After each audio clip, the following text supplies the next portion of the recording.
Chapter 1. Mephisto, the Lord of Hatred. In the beginning, hatred was not a sudden force. It unfolded gradually, like a cold fog drifting across a sleeping landscape. In those ancient days, before mortals had carved their first cities into the earth, an older conflict brewed in places beyond sight. And at the center of that long conflict was Mephisto, the eldest of the prime evils, whose essence seeped into the corners of the world like chilled breath. Mephisto's influence was never theatrical. He did not roar his presence into the world. Instead, he cultivated division. He knew that hatred grows best when unnoticed. A quiet rivalry, a small wound left untreated, a suspicion whispered without evidence. Through such moments, he shaped the course of generations. During the eternal conflict between angels and demons, Mephisto preferred tactics that required neither brute force nor overwhelming armies. What he used instead was understanding. Understanding of how easily mortals turn against each other when guided by mistrust, how communities fracture by their own hand, how fear becomes anger and anger becomes hatred. When Sanctuary, the mortal world, came into existence, Mephisto found a new canvas. The newly formed humans were creatures of astonishing potential, but also of deep vulnerability. They loved fiercely, but they also hated with equal passion. And Mephisto nurtured that darker path with subtlety that spanned centuries. When the Horadrim rose to challenge the prime evils, Mephisto resisted not with chaotic frenzy, but with calculated precision. Yet even he could not prevent the combined might of the Horadrim, guided by the Archangel Tyrael, from imprisoning him within a soul stone. His containment was sealed beneath Kurast, an ancient city that at the time glowed with prosperity, wisdom, and devotion.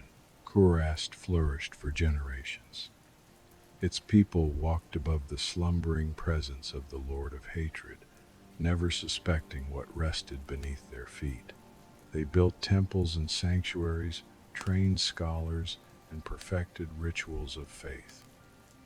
But slowly, and with the inevitability of a tide, Mephisto's influence seeped through the stone. A whispered disagreement, a seed of resentment, a clash of doctrines among the zealous. One by one, small fractures appeared. The Zakharum priests, once paragons of spiritual purity, began to sense something. Not a presence they could describe, but an unrest that gnawed at their thoughts. They prayed for clarity, but their faith, once a source of strength, became clouded with confusion and fear.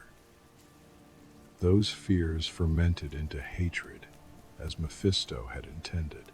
Years turned to decades, decades turned to centuries. Kurast decayed slowly from its core. Whole districts fell into disrepair. Stone walls became strangled by vines. Voices once raised in prayer turned to murmurs of suspicion.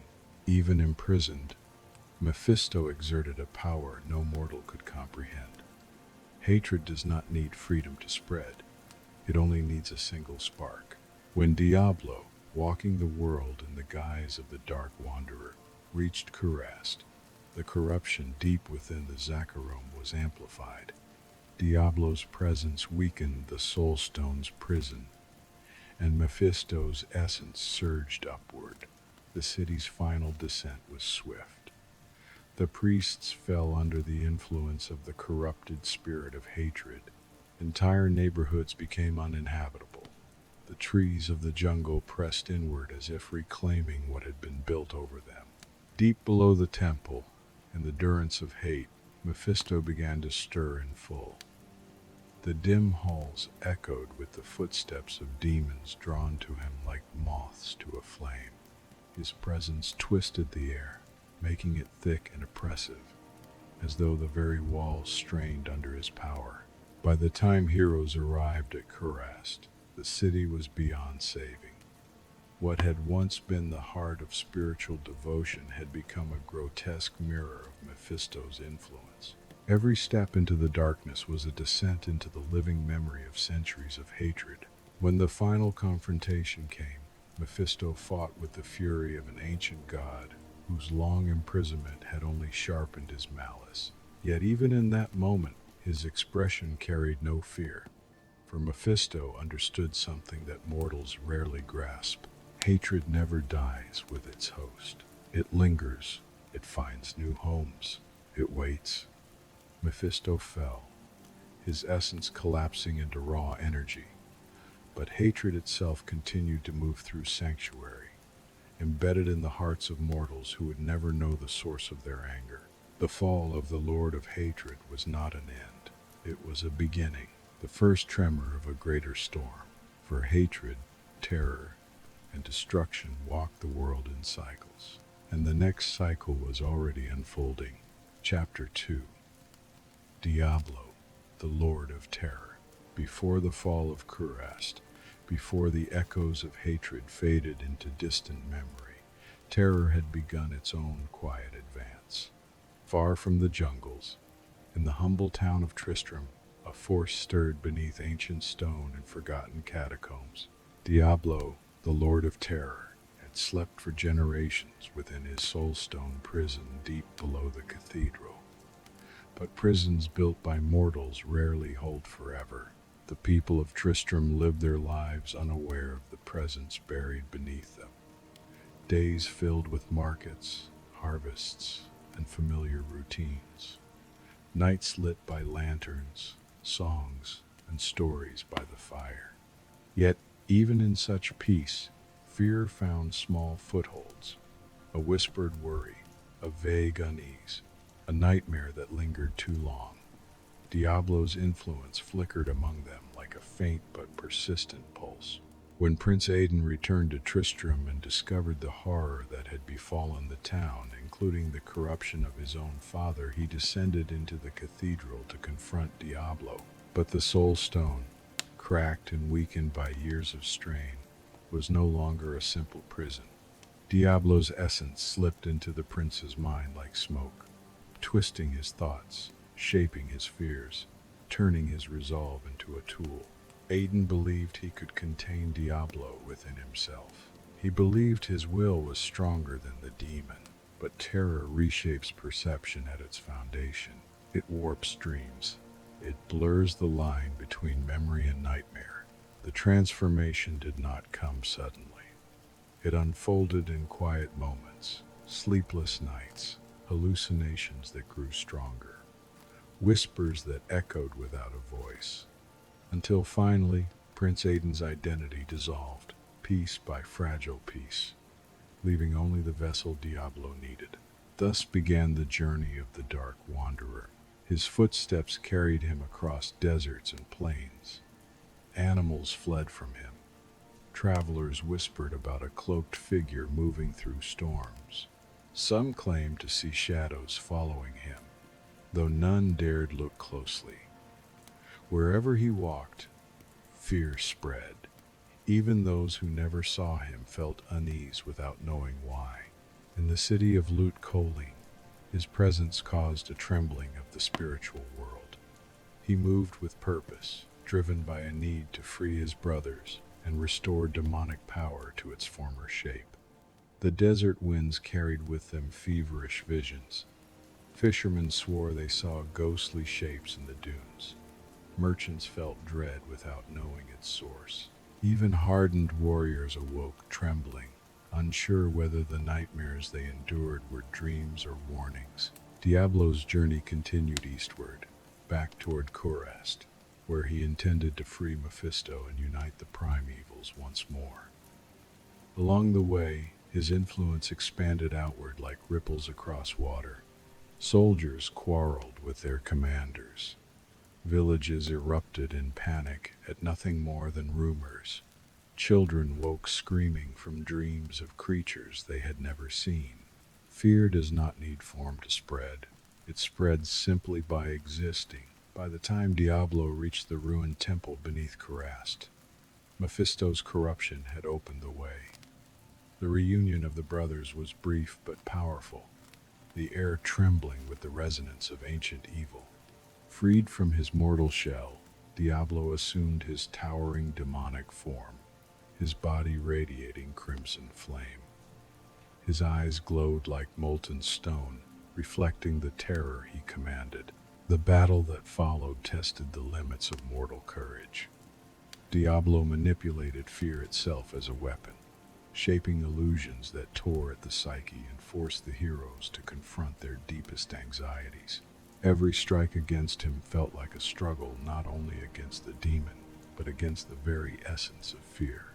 When Diablo finally fell, the world shuddered not from relief, but from uncertainty. Two of the three prime evils were defeated, yet the balance of forces was not restored. For the final prime evil, the one who embraced destruction itself, had already begun his march toward destiny, and destiny waited in the frozen north. Chapter 3. Baal, the Lord of Destruction. Beyond forests and rivers, past the borders of the civilized world, the northern mountains stand as ancient guardians. Their peaks pierce clouds, their valleys echo with wind. Their stones carry memories older than human history. Within this timeless landscape lies Mount Arit, revered by the barbarians for reasons rooted in myths so old that even they no longer recall their origins. Here Baal sought the heart of creation. While imprisoned long ago, Baal's soul stone suffered a fracture that weakened its integrity. This flaw forced the Horadrim to take an extraordinary risk, binding the demon within a living host. Tal Rasha, an archmage of staggering discipline, offered his mind and body as the container. But human resolve, no matter how strong, can erode when tested by the endless will of a prime evil. Tal Rasha fought valiantly for centuries. He endured visions, agony, and relentless pressure as Baal whispered destruction into the corners of his consciousness. But strength does not endure forever. Eventually, the boundary between the mage and the demon collapsed. Baal emerged not through violent escape, but through patient erosion of the human spirit. Once free, Baal turned immediately toward the World Stone. This artifact, buried deep within Mount Arit, was unlike any other in existence. It influenced human potential. It shaped the borders between realms. It maintained subtle rules that kept sanctuary delicately balanced between heaven and hell. If corrupted, it could alter the nature of humanity forever. That was Baal's goal. Traveling north, he built a vast legion. Demons rose from icy fissures.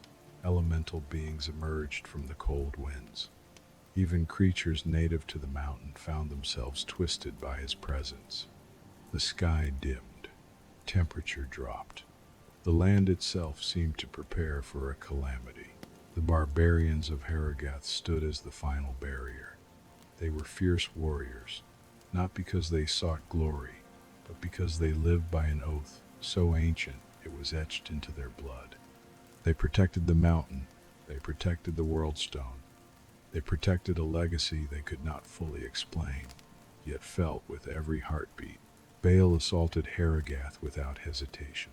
Siege engines hurled fire. Demons clawed through stone. Whole battalions were consumed by ice storms that tore through armor and skin alike. But the barbarians held. Their chants echoed against the cliffs. Their axes carved through waves of enemies. They fought with a determination born not of hope, but of duty. Still, duty cannot always overcome destiny. Baal eventually forced his way into the mountain's depths. Within the World Stone chamber, he stood before the colossal, pulsating artifact. Its surface glowed with shifting patterns, symbols of creation, memory, possibility. With each gesture he made, corruption spread like a stain, twisting the artifact's nature. The World Stone pulsed irregularly, its energy warping in ways that defied understanding. When Tyrael arrived, he discovered the corruption already woven deeply into the World Stone's structure. The artifact no longer responded to celestial laws. It no longer safeguarded the boundaries between worlds. It had become unstable, dangerous, unpredictable. Tyrael faced a single devastating truth. The corruption could not be undone. It could only be stopped.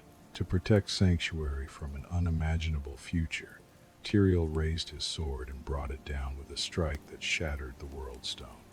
The explosion tore through the mountain, collapsing entire sections, reshaping the landscape, and altering the fundamental fabric of reality. Baal was destroyed in the blast, his body dissolving into remnants of corrupting energy. The mountain fell silent, its sacred heart forever changed. With the fall of the final prime evil, an uneasy calm spread across the world. But calm is never permanent. The destruction of the World Stone sent ripples into future generations, shaping new destinies, new conflicts, and new shadows. For destruction does not truly end. It becomes the foundation for what comes next. And Sanctuary, though saved, would never be the same again.